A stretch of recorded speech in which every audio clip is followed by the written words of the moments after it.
कहानी ज्यादा लंबी नहीं है, कृपया इसको पूरी देखिएगा और लाइक और सब्सक्राइब भी कर दीजिएगा। कमेंट में बताइएगा कैसा लगा। बहुत पहले की बात है कि एक साहूकार अपने पूजा को निर्विघ्न संपन्न करने के लिए एक बकरे का बलि देने का निश्चय किया।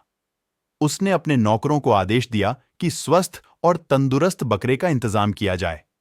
साहूकार ने बलि के लिए एक उपयुक्त बकरे का इंतजाम किया।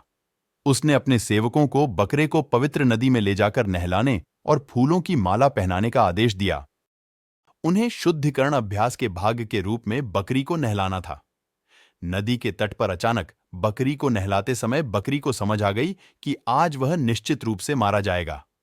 उन्हें अपने पिछले जन्मों का कर्मा और मृत्यु का कारण ज्ञात हुआ। उसने महसूस किया कि उसके पिछले बुरे कर्मों का फल उसे मिलने वाला है। अचानक वह बकरी झांझों की खनखनाहट की तरह एक जोरदार बकरी हंसी हंसा। अपनी हंसी के बीच उसे एक और सच्चाई का एहसास हुआ कि उसकी बलि देने से राजा को उसकी अज्ञानता के कारण वही भयानक परिणाम भुगतने पड़ेगा, तो वह उतनी ही जोर से रोने लगा जितना अभी अभी हंसा था। पवित्र नदी में स्नान कर रहे सेवकों ने पहले हंसने और फिर रोने की आवाज सुनी। वे चकित थे। तो उन्होंने बकरी से पूछा, तू इतनी जोर से क्यों हंसी और फिर उतनी ही जोर से रोई? इसका कारण क्या है? उसने उत्तर दिया, कारण बताता हूं, परंतु वह तुम्हारे स्वामी के सामने होनी चाहिए। चूंकि वे बहुत उत्सुक थे, वे तुरंत बलि के बकरे को साहूकार के पास ले गए।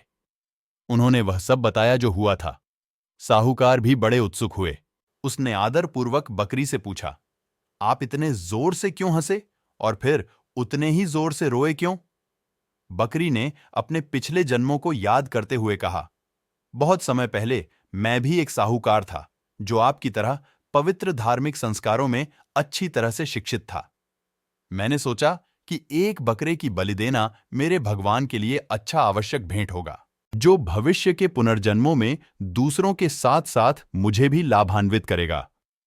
हालांकि मेरे कर्मा का सही परिणाम यह था कि मेरे अगले 499 जन्मों में मेरा सिर कट चुका है। बलिदान के लिए तैयार होने के दौरान मुझे एहसास हुआ कि आज मैं निश्चित रूप से 500वीं बार अपना सिर खो दूंगा। तब मैं अंत में अपने बहुत पहले के खराब कर्मा के सभी परिणामों से मुक्त हो जाऊंगा। इस खुशी ने मुझे बेकाबू होकर हंसाया। तब मुझे अचानक एहसास हुआ कि आप उसी अकुशल कार्य को दोहराने वाले थे और अगले 500 जन्मों में आपका सिर कटने के उसी परिणाम के लिए अभिशप्त होंगे।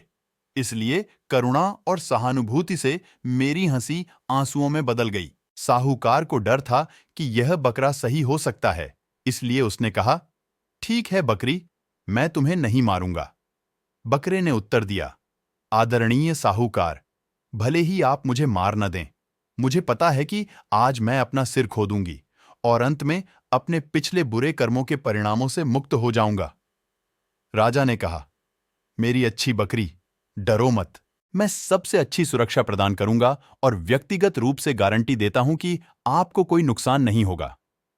लेकिन बकरी ने कहा, हे राजा, आपके द्वारा दिए जाने वाला सुरक्षा मेरे अकुशल कर्मा की शक्ति की तुलना में आपकी सुरक्षा बहुत कमजोर है, इसलिए आप इसमें कुछ नहीं कर सकते। साहूकार ने बकरी को छोड़ दिया और अपने नौकरों के साथ उसे किसी भी खतरे से बचाने के लिए उसका पीछा किया। बकरी पत्थरीली जगह में भटक गई। उसने एक शाखा पर कुछ कोमल पत्ते देखे और उन तक पहुंचने के लिए अपनी गर्दन फैलाई। अचानक कहीं से आंधी आई। एक बिजली ने झटके ने एक ऊपर से लटकती चट्टान पर प्रहार किया और एक नुकीली पत्थर को काट दिया, जो गिर गई और बकरी का सिर काट दिया। वह तुरंत मर गया और आंधी गायब हो गई।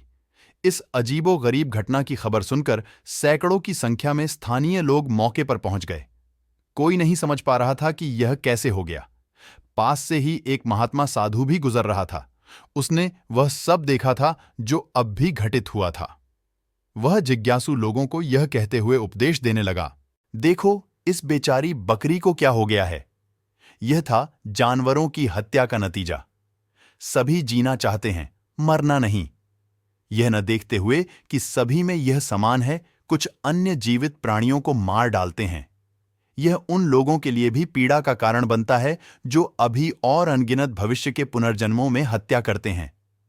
इस बात से अनभिज्ञ होने के कारण कि सभी कर्मों का फल कर्ता को अवश्य ही मिलता है, कुछ लोग भविष्य में स्वयं को मारना और अधिक कष्ट उठाना जारी रखते हैं। जिन लोगों ने यह बात सुनी, उन्हें लगा कि वे वास्तव में बहुत भाग्यशाली हैं। उन्होंने अपनी अज्ञानतापूर्ण हत्या को त्याग दिया और इस जीवन में और सुखद पुनर्जन्म दोनों के लिए बहुत बेहतर थे।